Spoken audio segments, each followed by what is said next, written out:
vive la vida.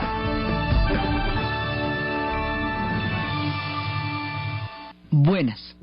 Les informamos a los oyentes de Caracol que quieran ponerse en contacto con los programas, llamar al 245-9706, 245-9706 o escribir a los emails de auribe@hotmail.com, de auribe@hotmail.com. Hoy vamos a ver el final de los dioses vikingos y de cómo los vikingos se convirtieron en europeos.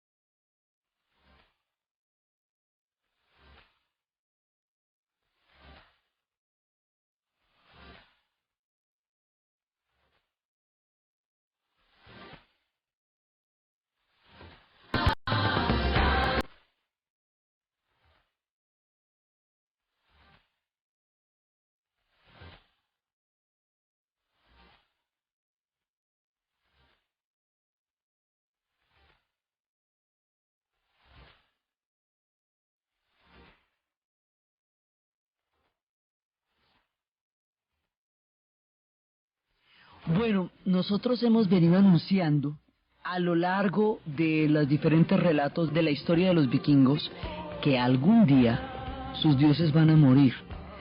Hay pueblos que tienen un concepto de lo sagrado donde los dioses mueren, donde hay un destino fatal o un ciclo que termina por completo una era y comienza otro. Entre los pueblos del mazdeísmo, entre Ahura Mazda, Zoroastro y Arimán en Irán, hay un momento en que va a haber un combate mortal entre Arimán y Zoroastro y va a ser como el juicio final y después empezará una nueva era. En el Apocalipsis también hay un punto de destrucción total de un mundo y comienzo de otro. La destrucción del mundo de los humanos y el comienzo de una nueva era de paz y de armonía, pero que primero atravesará un cataclismo de grandes proporciones, lo que tanto que existe el término apocalíptico para designar un ciclo de destrucción pavoroso. Entre los aztecas también existe una fatalidad, que algún día vendría una destrucción, y hay ciclos de destrucción en el mundo maya también, en donde se hablaba de momentos en que terminaba una era y empezaba otra. En el mundo de los vikingos, desde el puro principio de los tiempos está claro que sus dioses van a morir.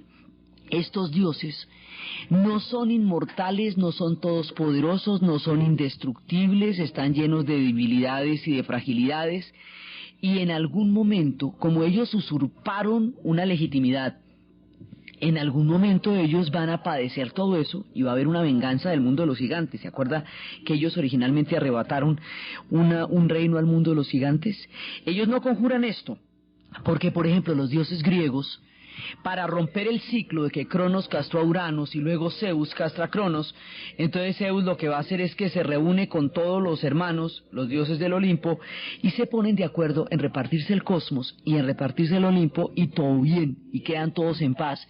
Los dioses griegos, cuando no van a morir en una batalla, no es que se van a agarrar Zeus contra Apolo y eso se den balazos con Artemisa, no, es que el mundo se va a cristianizar. Y esos dioses van a quedar en otros universos como lo estábamos viendo. Pero estos de aquí, los dioses germanos, los dioses vikingos, todos los dioses que estamos hablando, ellos van a morir. Desde el principio lo sabemos. Y van a morir en una batalla que es el fin de todos los tiempos. Esa batalla es el final de una era. Y todos sus dioses, Thor, Odín, Loki, todos ellos van a morir exterminándose los unos a los otros en el enfrentamiento final entre los dioses del bien y los dioses del mal. Las fuerzas del bien y las fuerzas del mal, los gigantes y todos aquellos que se van a encontrar en estos dramáticos sucesos van a aniquilarse mutuamente, y al aniquilarse mutuamente va a surgir una nueva era. Se habla de esta batalla, bueno, la batalla tiene el nombre de Ragnarok, que es el fin de la Valhalla y de los Ases y de los dioses vikingos, pero se habla de un fatalismo positivo, es decir, en la medida en que sus dioses van a morir en algún momento, pues esta gente acepta que llegará, cuando llegue la era de los cristianos, pues van a aceptar el cristianismo porque sus dioses iban a morir en algún momento también, ¿verdad? Entonces aceptarán otra era. Por eso en la conversión cristiana de los pueblos escandinavos no hay mártires. No hay un sufrimiento tan grande como hay en otros procesos de conversión, en otras, como por ejemplo San Andrew, o que fueron mártires en su momento. No, esto es a lo bien. O sea, pues si sus dioses mueren y hay otros dioses y hay otra era, y eso ya está dicho, pues hagámosle. Entonces no, ellos aceptan la cristianización después, porque también está escrito en su código que llegaría otro tiempo. Y al aceptar la cristianización, ellos van a entrar a formar parte de los europeos. Entonces, por eso, hoy vamos a ver también cómo sus dioses mueren, cómo aceptan la era cristiana, cómo ese mundo de los dioses va a llegar a manos de los subcreadores, que estábamos viendo eso la vez pasada, hoy vamos a continuar viéndolo, y cómo ellos llegarán a formar parte de la cultura de los europeos. Por eso Escandinavia hoy forma parte, hoy es Europa, no es un continente distinto que arranque de Dinamarca para arriba, son europeos. Hay algunos de sus países están en la Unión, o sea, son parte de Europa. Tienen son distintos, pero son europeos a la final, porque terminaron por la vía de los asentamientos y de las mezclas y todo eso, formando parte de estos pueblos continentales que llevaban también mucho tiempo de civilización, pero estos fueron los forjadores de una parte fundamental de la civilización europea y serían después grandes naciones. Entonces, procedemos a contar el Ragnarok que tanto hemos anunciado.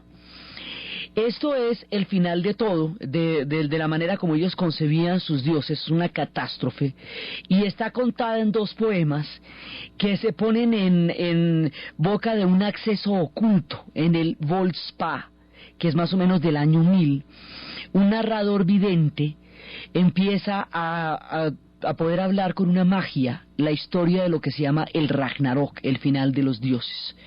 Y esto es esa visión fatal que hemos visto desde el comienzo de los tiempos. Entonces, todo el mundo, Odín y Thor y los más poderosos defensores de Asgard, no podrían sino retrasar el final de la batalla. Todo el tiempo de la era vikinga, ellos están dilatando la batalla final, pero ellos no la pueden evitar. Por eso es que hace rato que están reclutando héroes en las batallas para que vayan con ellos a la Valhalla, y en la Valhalla se den el tremendo banquete con las valquirias y se tomen esas cervezas nórdicas que se toman allá, porque todos esos héroes que han venido siendo invitados al banquete de Odín es para que respalden a Odín en el momento en que se dé la batalla contra los gigantes. Entonces, esto ya lo teníamos desde hace rato arreglado. O sea, nosotros sabemos que eso va a pasar. Entonces, por un lado reclutando los héroes para el banquete de Valhalla, por el otro lado siempre cuidando el puente del arco iris, para que no se suban los gigantes por el puente del arco iris, para que el puente no se caiga, porque ese puente es el que determina que ellos puedan estarse defendiendo de un ataque de los gigantes, que cuentan con una gente poderosísima, con la serpiente del mal, con un montón de combo muy miedoso. Entonces ellos lo mantienen a raya con el arco iris. Pero todo esto, ya le digo, todo esto no es sino dilatando una cosa que de todas maneras va a pasar. ¿Hasta qué pasa? Entonces, ¿cómo empieza a pasar el Ragnarok? Lo primero que pasa es la muerte de Baldur. Baldur es el hijo de Odín y de Frigg. Es el más querido de los Asir, el más bonito. Además es un dios de una belleza y es un dios, de una fascinación, y es de los consentidos de Asgard. Entonces, como el destino decía que este hijo de Odín iba a ser asesinado involuntariamente por su hermano ciego Hot, de ello, en ese momento Odín le va a pedir a todas las cosas y a todos los animales que prometan no hacerle daño a su hijo. Él no puede torcer el destino, puede pactar con él. Estos dioses no son más fuertes que el destino. Loki convertido en una figura, digamos, ¿se acuerda que Loki al principio es como bandido, como pícaro, como tomador de pelo, pero Loki también tiene una naturaleza perversa, y en la época del Ragnarok él va a desempeñar un papel fatal, porque él, cuando descubre que al único que no le han pedido que no hiera a este precioso Baldur es al muérdago, él le da una rama de muérdago al ciego hermano Hog, y este la dirige contra Baldur, que queda herido por la rama de muérdago y muere. Es el único elemento en toda la naturaleza, de las cosas animadas e inanimadas, a las que no se le ha llegado la solicitud de no herir a Baldur. Entonces, Baldur muere. Frigg, su madre, va al reino de Hel. Fíjese que Hel es la reina de los muertos, y Hel es la palabra inglesa para infierno, Hell. Entonces, mire de dónde van saliendo todas las cosas acá. Ella va al reino de Hel, que es la reina de los muertos, para pedirle la resurrección. Pero Loki va saboteando aquí todos los intentos y desbarata la misión de Frigg. Entonces, como venganza contra Loki, esto sin venganzas no se entendería. La venganza contra Loki es atarlo a 3 rocas afiladas con las entrañas de su propio hijo Narfi, donde estará ahí hasta el día que llegue el Ragnarok. Entonces cuentan los poetas que Snorri está llegando la época de la guerra salvaje. Hay un anuncio, dice que era un hacha, que era una espada, que era un viento, que era un lobo, que habrá un terrible invierno que va a durar 3 años, que los lobos que durante tanto tiempo han estado persiguiendo a la luna y al sol finalmente la van a devorar, que la tierra temblará, que los árboles van a ser arrancados, que eso se va a teñir de sangre, la luna se va a teñir de sangre y el universo se va a poner muy triste, que los gallos van a cantar, que uno de los árboles de los condenados y el otro de Hel y el otro de la Valhalla van a ser arrancados para mostrar que las fuerzas del mal finalmente han sido desatadas. Hay un personaje aquí que es miedosísimo, que es el lobo Fenrir, que va a romper las cadenas, y Jormungand, que es la serpiente del mal. Tyr, uno de los dioses primigenios, que es uno de los dioses más ligados al cumplimiento de la ley, a la observación de las costumbres, él es un dios manco, porque para sacrificar algo a lo que es el cumplimiento de la ley, le va a poner la mano al lobo Fenrir, y el lobo Fenrir se la quita de un mordisco, por eso es manco. Así como Odín había perdido un ojo en la búsqueda del conocimiento, este va a perder la mano, Tyr va a perder la mano, buscando la observancia de la ley. Tyr es muy importante, y en su versión inglesa va a ser Tuesday, y por él es que el segundo día de la semana en inglés se llama Tuesday por Tyr. Entonces es el martes, o sea que en nuestra traducción se llama así por los dioses romanos, por Marte, la versión griega del dios de la guerra, pero en inglés se llama Tuesday porque viene de Tyr. Entonces resulta que el lobo que le quitó la mano a Tyr rompe sus cadenas, lo tenían encadenado porque era un peligro, man. Entonces rompe las cadenas y libera a la serpiente del mal. Ella va a surgir con un veneno en la boca, y todos los enemigos de Asir se van a unir en la batalla, y Surd se va a dirigir a los gigantes del fuego de Muspel, y aquí pasa una cosa tenaz. El puente del arco iris, que tanto hemos protegido, Bifrost, va a ceder bajo el peso de este combo que está saliendo. Al caerse el puente, entonces va a agitar a Hormurd, el océano va a inundar a Hel y le va a arrancar el barco de Nafgal de sus armaduras. Este barco es un barco del mal, es un temible buque que está hecho de los fragmentos de las uñas de los muertos. Entonces Loki se va a liberar de las cadenas, porque acuérdese que él estaba atado por Nafgal.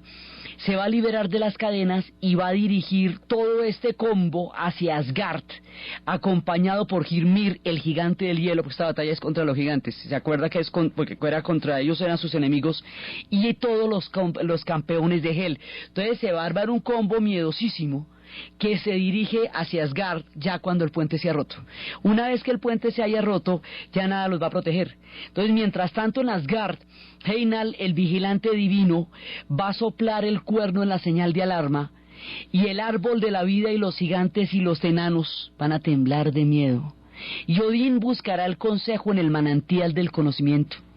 y los dioses y los humanos y los héroes se van a reunir. Desde los tiempos de la Valhalla que estaban juntos, van a tomar las armas y van a seguir al campo de batalla para enfrentarse al enemigo, y se va a dar la batalla y Freyr va a ser asesinado por una llameante espada de Surt, que fue el que dio la voz. Thor va a matar a la serpiente Jormungand, pero la serpiente lo va a alcanzar a envenenar. Así que Thor va a morir, la mata, pero él también muere. Odín va a caer frente a Fenrir, el lobo terrible, que va a ser apuñalado en el corazón de Vidar. El hijo del dios Tyr se va a enfrentar a Garim, porque el destino de Tyr, el que decimos que es el origen del nombre de Tuesday, de martes, el destino de este tipo es morir enfrentando a Garim, el perro de Hel, el perro del infierno. Y estos se van a destruir el uno al otro. El temblor también va a hacer que Heimdall y Loki se destruyan. Entonces las chispas de la espada de Surt van a prender fuego sobre la tierra. El sol se va a oscurecer, el firmamento se va a abrir, las estrellas caerán bajo el cielo, y el océano se va a romper, y las barreras del agua van a ceder, y la tierra se va a hundir dentro del mar. Y después de ese cataclismo final, la tierra va a continuar en una nueva era, y esa era va a reemplazar, va a salir de las cenizas y de la pérdida, y el sol más brillante se va a elevar sobre el cielo, y los dos hijos de Odín van a sobrevivir, igual que los hijos de Thor, se van a unir con los hijos de Hot, y con Baldur liberado por fin del Hel, y Midgard sobrevivirá una pequeña pareja de Midgard que van a poder atravesar el holocausto, van a estar escondidos en los bosques de Jutmir. La tierra se repoblará de hijos y las semillas del mal estarán presentes en la época de la inocencia, pero estarán ya neutralizadas, y las palabras de Volstad, del vidente, van a quedar ante el silencio del dragón alado que surge de las profundidades y que lleva las alas de los cadáveres de los muertos. O sea, es una descripción absolutamente tenebrosa, y termina tan terrible como termina el anillo de los Nibelungos. Entonces, donde se acuerda que en el anillo de los Nibelungos todo el mundo se destruye y se neutralizan los unos a los otros en todas estas fuerzas de las venganzas desatadas. Eso es lo que va a pasar en el cielo, en Asgard, en los dioses de la mitología nórdica. Se van a neutralizar las fuerzas del bien y del mal, y se va a destruir absolutamente todo. Y esto, que lo habíamos predicho, digamos, en la manera como se desarrollará la historia de los Nibelungos, va a pasar a un nivel cósmico gigantesco en la batalla del Ragnarok.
Ahora, estos dioses se acaban, pero la vida sigue, y los vikingos seguirán, se volverán cristianos, y en un futuro crearán grandes naciones. Hay diferentes maneras como entender este Ragnarok. Los escandinavos van a continuar y van a asumir el cristianismo poco a poco, gradualmente. Nosotros vimos un capítulo completo en cómo se cristianizan los vikingos, cómo este es un proceso sincrético, gradual, cómo se va dando a lo largo de siglos poco a poco, y lo van aceptando otra nueva era, y van a entrar en otra cultura y van a entrar en otra cultura, además porque hay un momento en que ya se han asentado tanto en las tierras continentales europeas que ya no tiene caso ir a invadir a los mismos primos, ¿ve? O sea, cuando ya hay asentamientos vikingos en Francia y en Inglaterra, pues usted ya no tiene caso ir a saquear Inglaterra, porque ya primero no hay que saquearle, segundo ya termina saqueando a los primos, y acuérdese que ellos sí tampoco, pues. Entonces, hay un momento en los pueblos guerreros en que la guerra se agota también para ellos. Hay un momento en que ya no hay qué tierra saquear, las fortalezas y los castillos de los europeos se han hecho cada vez más grandes y más poderosos, ya están alertas, ya no existe el elemento sorpresa de las primeras oleadas, muchos se han sedentarizado, empiezan a darse los fundamentos políticos de la formación incipiente de los estados nacionales, luego los poderes empiezan a centralizar, y en la medida en que se empiezan a centralizar, esta forma de vida se va haciendo cada vez menos viable.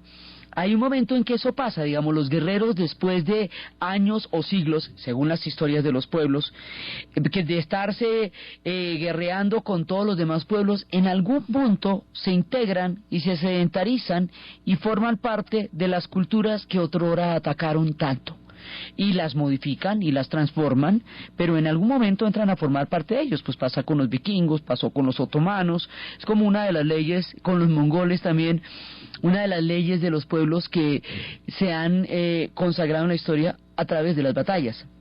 Entonces los vikingos van asumiendo una nueva manera de entender el mundo, pero no es, digamos, no es una manera trágica, sino es una manera de entender que los tiempos cambian y que ellos también van a cambiar con los tiempos, que sus formas de vida en un momento dado ya se hacen mucho más difíciles de manejar, y lo aceptan frescamente y se van metiendo poco a poco en el mundo de los europeos. Esa es la forma vikinga. Ahora, cuando en los tiempos del Tercer Reich, los abuelos de los vikingos que hemos dicho que son los germanos, cuando a Hitler le da la locura de invocar a los antiguos dioses de Asgard para fundamentar todo lo que fue el delirio histórico que llevó a la tragedia más grande del siglo XX, que es el Holocausto, en ese momento él está imbuido de un espíritu de destrucción terrible. Y cuando le llega el Ragnarok a los alemanes en el siglo XX, la destrucción es del tamaño de la que acabamos de describir, pero es porque Hitler ha propuesto que si Alemania no está bajo el Tercer Reich, entonces no debe existir en absoluto. No le da una salida distinta al proyecto histórico en que la montó, arrastra a su pueblo a la más profunda derrota y a la destrucción total y absoluta, y entonces se les cumple el Ragnarok a ellos, pero no por la vía de los dioses, no por la voluntad de Odín ni de Thor, ni siquiera por la usurpación de los gigantes, sino por el delirio enloquecido de Hitler y los oficiales del Tercer Reich, que se les ocurrió invocar a estos dioses para dominar el resto de los pueblos europeos y someterlos a un estado de locura que llevaría a la destrucción de Alemania. Aún así, después de la destrucción de Alemania, después de su Ragnarok y de los oscurísimos y durísimos días de invierno que pasaron para el pueblo alemán, que fueron mucho más de 3 años, se recuperaron. Yo soy parte del G8, son, digamos, de los que mandan la parada en el mundo moderno. Tampoco es para uno morirse, digamos, todos estos pueblos a la final van a sobrevivir. Sí, van a poder seguir adelante y todo bien, tienen su momento durísimo, pero salen adelante, y los escandinavos no van a vivir esa destrucción, porque aceptan con ese fatalismo positivo la llegada de los nuevos tiempos. Entonces así es como va a suceder esto. Entonces, volvemos otra vez a los diferentes planos. En el plano de los hombres, ellos se van asimilando a los diferentes pueblos, y en el plano de los dioses, estábamos viendo la vez pasada cómo a través, primero, fueron embestidos por el cristianismo los dioses del antiguo de Asgard, luego fueron embestidos, y las religiones del bosque en general, no solamente los dioses escandinavos, sino también los celtas y todas las religiones del bosque en su conjunto. Luego, cómo la Ilustración las condenó a la falsedad y a la superstición, porque no codificaban los elementos de la razón y la verificación en que el empirismo y el racionalismo habían confinado el conocimiento en Occidente. O sea, el conocimiento solamente podía estar inscrito dentro del plano cartesiano y comprobado dentro del espíritu pragmático y dentro del espíritu de los empiristas, que a través de un método que va a ser el forjador de la ciencia moderna, emplean una forma de verificar si una cosa es verdad o no es verdad. Y habíamos visto cómo toda la subjetividad va a ser desplazada de la formación de la ciencia moderna, incluso la fe, porque también el cristianismo, la Ilustración y la ciencia lo van a dejar de lado para entrar en otra interpretación del mundo, y habíamos visto cómo todos estos elementos van a sacar a las antiguas religiones del bosque del universo del culto. Pero hemos visto cómo la máquina y todo el desarrollo del siglo XIX y las consecuencias de la máquina empiezan a hacer pensar a muchos que eso no es tan chévere así nomás, y que la idea de progreso también entraña formas de destrucción y esclavización del hombre nunca antes vistas, como la máquina devora a los seres del siglo XIX en lugar de liberarlos. Esta idea que a los románticos los va a hacer reaccionar contra una idea de verdad única, contra una idea que ha destruido todas las demás interpretaciones del mundo, que justificaba el colonialismo, porque habíamos visto que este esquema va a llamarse civilización y todo lo que no codifique en él va a ser conocido como superstición o barbarie, y habíamos visto cómo los románticos reaccionan contra esto, y reaccionan en la música con Wagner, que precisamente lo estábamos escuchando con la muerte de Sigfrido, reaccionan en la literatura, que es donde más dura es la explosión, con Novalis y con Byron y todos estos personajes del romanticismo que habíamos visto la vez pasada, y cómo se desarrolla el concepto de infancia en el siglo XIX, porque antes los niños eran adultos chiquitos y los ponían a tocar los tambores en la mitad de las batallas, y cómo después de esto los grandes recopiladores como los hermanos Grimm van a empezar a tomar las religiones del bosque y las van a convertir en cuentos infantiles. Entonces, eso era lo que estábamos viendo nosotros la vez pasada, cómo pasaron del culto de los dioses, del gran árbol de Yggdrasil, a los cuentos infantiles, las diferentes religiones del bosque. Ese es uno de los rumbos, los cuentos infantiles. Es una de las maneras en que la literatura va a recuperar, a través del relato que se le cuenta a los niños en las noches, todas esas historias que eran religiones de los bosques. Y habíamos hablado la vez pasada de los frijoles mágicos y de las mujeres que corren con los lobos, y de cómo las mujeres salvajes quedaron confinadas al mundo sumiso de las mujeres cristianas, pero una antigua religión del bosque estaba infiltrada en los cuentos de hadas. Todo eso lo vimos la vez pasada. Esa es una vertiente. Pero hay, y también lo vimos en la literatura a través del romanticismo, pero es que hay muchas otras en las cuales estas diferentes religiones van a sobrevivir. Una de ellas, y es específicamente de los pueblos celtas, es el trabajo que va a hacer Yeats. El poeta Yeats va a vivir en Irlanda en el momento más aterrador de la historia de Irlanda, y Irlanda ha tenido momentos bien feos, cuando la partición, cuando la guerra civil, cuando Inglaterra se toma los 5 condados del norte protestantes, que en su mayoría protestantes, y se crea la República de Irlanda, y hay una guerra civil y hay una rebelión en ese tiempo del 16 al 21, que Irlanda ve las sombras. Cuando Irlanda estaba más golpeada, Yeats decide que la manera de sacar adelante la cultura, el pueblo irlandés y su propia conciencia, es recuperar los antiguos dioses del mundo celta, toda la mitología del mundo celta, para hacerlos sentir orgullosos de su propia valía y herederos de una gran mitología y de un riquísimo mundo del bosque. Y de esa manera, antiguos dioses y plantas y encantamientos que habían estado en el pasado confinados a todas estas historias que hemos contado, surgen en la imaginación poética de Yeats para el alma del pueblo irlandés.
Así va pasando con Yeats y el pueblo irlandés.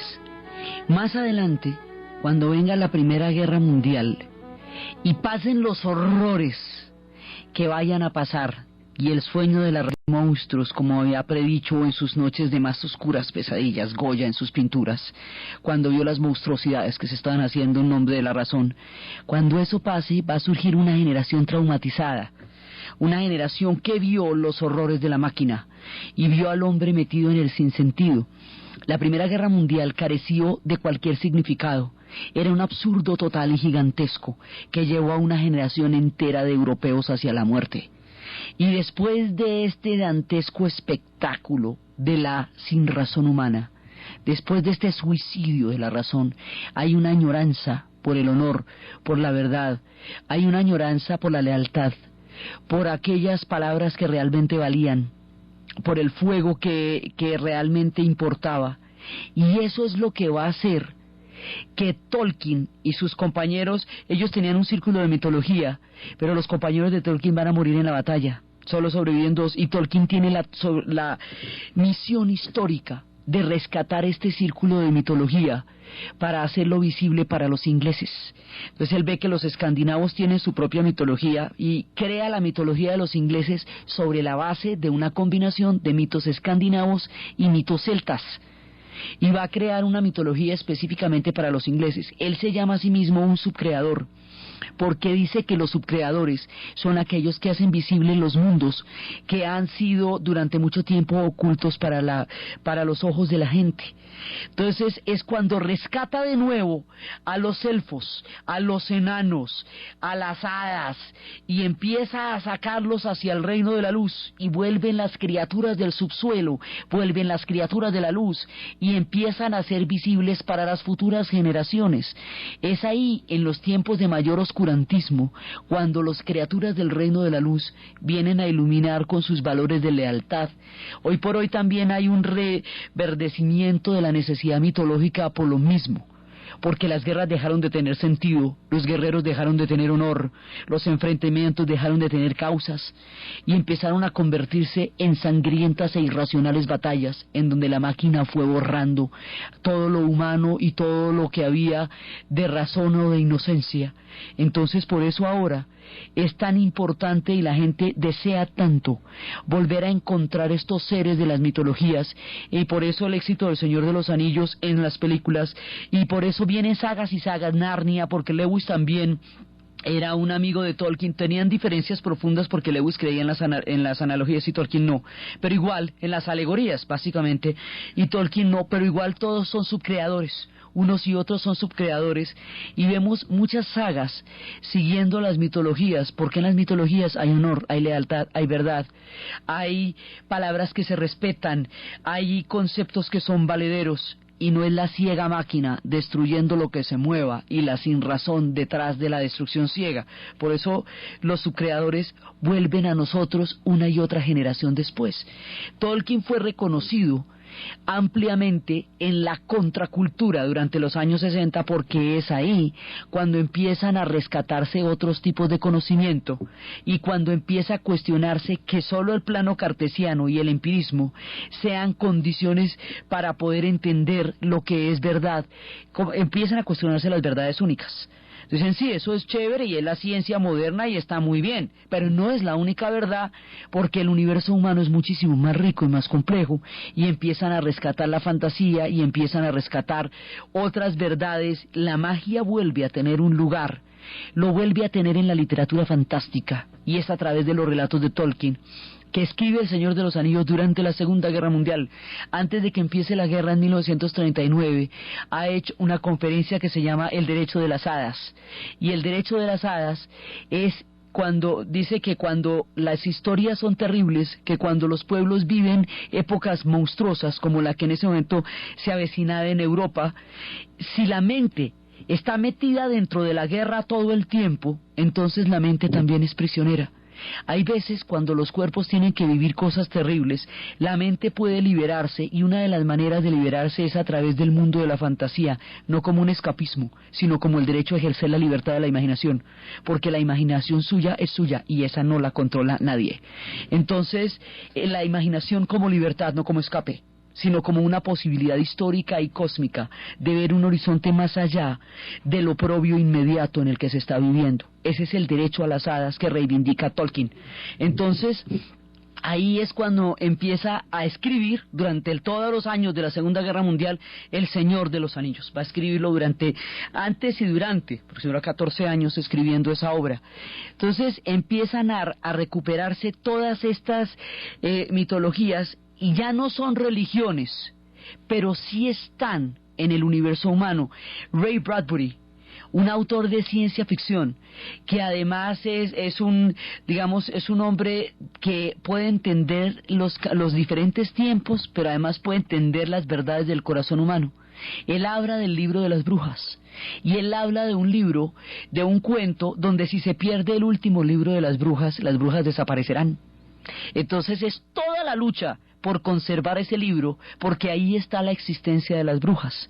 Entonces las leyendas, los cuentos de hadas, la literatura fantástica, los cuentos infantiles, la reacción del romanticismo, la música, es la manera como todas estas religiones siguen existiendo.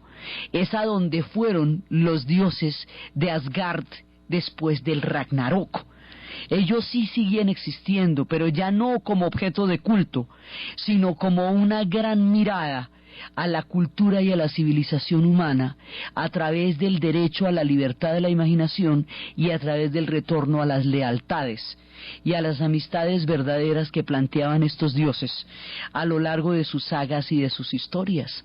Entonces allá se fueron. ¿Dónde están? En la cultura, están en los cuentos, están en la música, están en la literatura y ahora en el cine. Allá han llegado los diferentes dioses que habíamos visto morir en el Ragnarok. Entonces eso pasa en el plano de los dioses. Los dioses sobrevivirán en otros terrenos, pasarán siglos, ilustraciones, pasarán muchas cosas, pero ellos sobrevivirán, y en esta época seguimos hablando de ellos, y la gente sabe quién es Thor y quién es Odín, porque han sobrevivido a los tiempos mucho más allá del Ragnarok, en donde ellos desde el principio sabían que iban a morir. Murieron en ese plano, pero existen en otros diferentes planos. Y de esa manera la herencia vikinga se preservó a lo largo del tiempo. Eso desde el relato de los dioses. Ahora, ¿qué pasa con los hombres? ¿Qué pasa con los vikingos mismos? Los vikingos mismos, al cristianizarse, se asimilan a los pueblos europeos. Y el caso de la asimilación más grande que nosotros vamos a ver, pues es el caso de los normandos, que cuando los francos les dijeron a los normandos, mire, le vamos a dar esta tierra para que usted se quede con esa tierra, se convierta en una especie de tapón para impedir que las siguientes invasiones vikingas vengan para acá, y de ahí en adelante usted coge esa tierra, pero con la condición de que no la monte. Usted coge la tierra y suave, ¿me entiende? Ahí se queda. Y a mí no me aparece un vikingo por el Sena para un remedio más, porque es que no me aguanto eso. Cuando eso pasa, los normandos se asientan. ¿Quiénes son los normandos? Los vikingos cristianizados. Entonces, ¿qué dónde están? En Francia. Y después de eso van a invadir Inglaterra. Y cuando invadan Inglaterra, crearán el destino definitivo de la nación inglesa.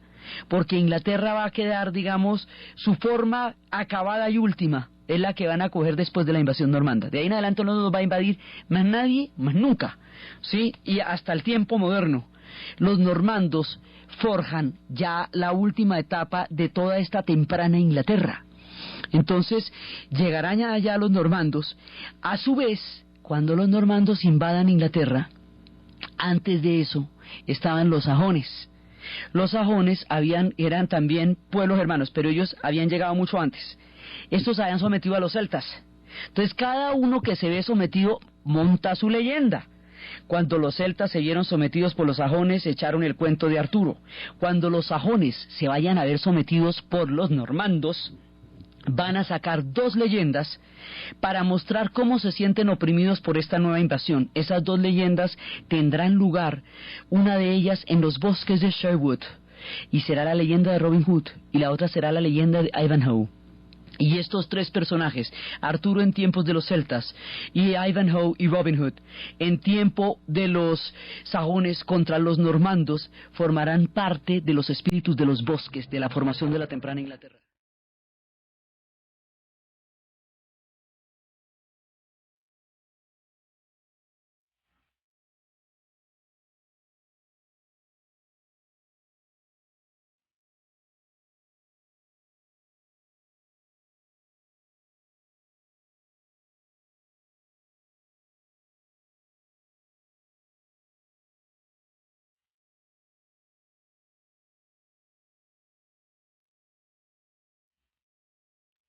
En ese momento, Robin Hood va a ser un miembro de la nobleza sajona que se siente oprimido por los normandos y que se va a rebelar contra Juan sin tierra, rey, porque su verdadero rey, el verdadero heredero del trono, Ricardo Corazón de León, está peleando en las cruzadas. Ya llegan las cruzadas. Entonces Ricardo Corazón de León, como está peleando en las cruzadas, no está gobernando Inglaterra. Juan sin tierra está gobernando Inglaterra, y estos ya son dinastías normandas. Entonces Robin Hood considera que estos personajes son usurpadores y son opresores del mundo que los sajones habían creado, y por eso es que le roba a los ricos para darle a los pobres en los bosques de Sherwood en ese momento. Ahora, Juan sin tierra, que es el que está gobernando en ese momento, es un tipo que no goza de legitimidad y que a su vez embarca su reino en muchas guerras, guerras que desgastan la ya fatigada corona, que está sufriendo las lesiones de estar participando en una cruzada. Y en ese momento los nobles van a presionar a Juan y le van a decir que él no puede tomar esas decisiones sin consultar con los nobles, y le van a arrancar la madre de la historia del parlamento en el mundo moderno, la Carta Magna.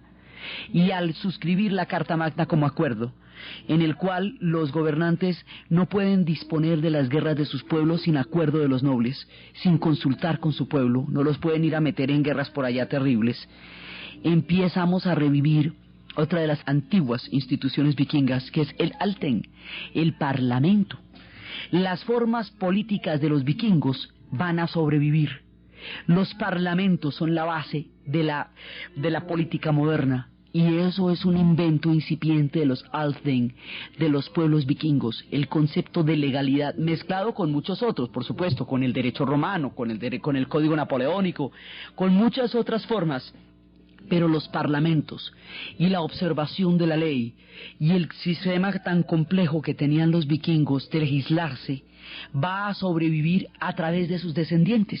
Entonces, cuando se creen naciones como Inglaterra y se suscriba la Carta Magna, ahí está la presencia de las antiguas legislaciones vikingas. Los vikingos, los normandos, van a dar origen a dos estados, como habíamos dicho, a Inglaterra por un lado y a Francia por el otro. Los ingleses tendrán sometida a Francia hasta las épocas de Juana de Arco, y solo en los tiempos de Juana de Arco es que van a poder configurarse en una sola nación, los franceses.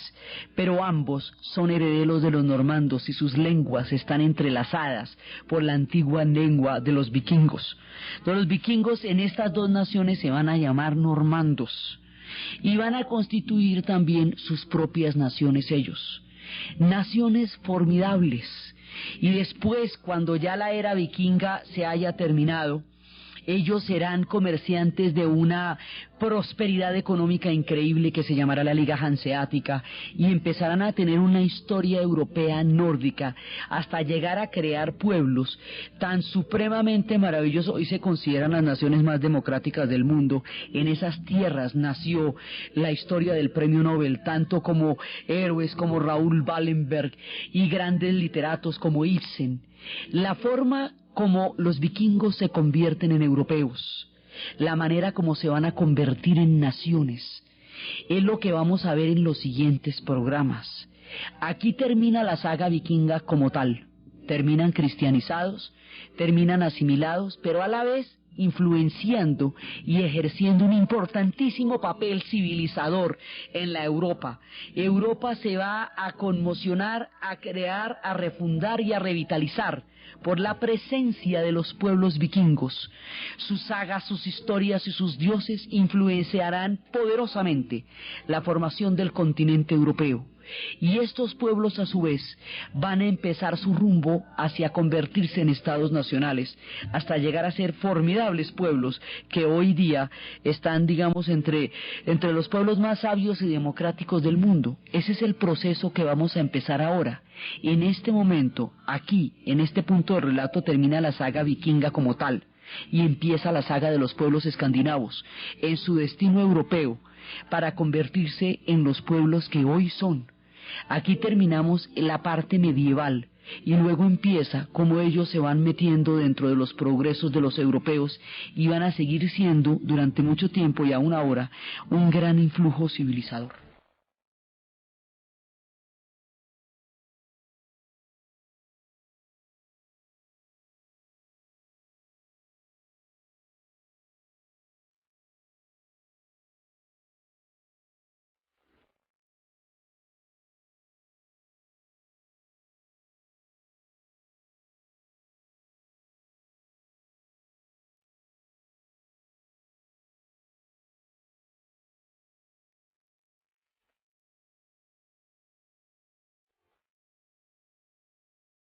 Entonces, desde los tiempos de los vikingos que cruzaban las mares hasta las épocas en que sus asentamientos van cambiando sus formas de vida, desde el horror del Ragnarok hasta la supervivencia de los dioses a través de la música, la literatura, los subcreadores, las nuevas conciencias en tiempos terribles que traen a la mente los tiempos heroicos, desde las sagas, desde el árbol de Yggdrasil, desde los nuevos mundos, desde los enanos y los elfos, desde los normandos y los sajones, desde las leyendas que brotan alrededor de la presencia de estos pueblos y su transegar por el gran río de la historia. En la narración, Diana Uribe; en la producción, Ernesto Díaz, y para ustedes, feliz domingo.